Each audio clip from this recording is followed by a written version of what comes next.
Very good morning friends. So ఆదివారం సింపుల్గా ఇలా నిత్య పూజ అయితే అయిపోయింది. అండ్ ఏంటి మధ్యాహ్నం 12 అవుతుంది, ఎగ మధ్యాహ్నం టైంలో నీ పూజలు నీ వేషాలు అని అనుకుంటున్నారా? అనుకోకండి, ఎందుకంటే పూజ ఎప్పుడో చేశాను, బట్ వీడియో అప్లోడ్ చేయడానికైతే ఈ టైం అవుతుంది అనమాట.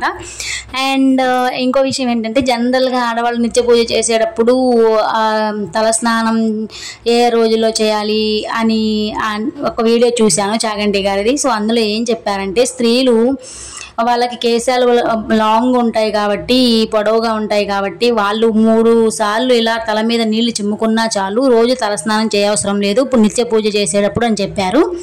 అండ్ మగవాళ్ళు అయితే మాత్రం ప్రతిరోజు తలస్నానం చేయొచ్చు, ఒక్క అనారోగ్యంగా ఉన్నప్పుడు తప్పించి ప్రతిరోజు వాళ్ళు తలస్నానం చేసి పూజ చేస్తే మంచిదని చెప్తున్నారు.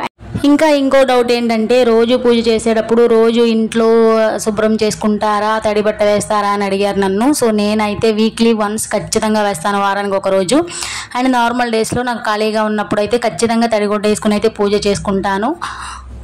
మనకి ఉన్న అన్ని గదులు శుభ్రం చేసుకోకపోయినా కనీసం ఆ పూజ గది మాత్రమే అక్కడ వరకు తడిగుడ్డ వేసుకుని అయితే పూజ అయితే మనం కంప్లీట్ చేసేసుకోవచ్చు. వీడియో నచ్చితే సబ్స్క్రైబ్ చేసుకోండి friends. Thank you for watching. Bye.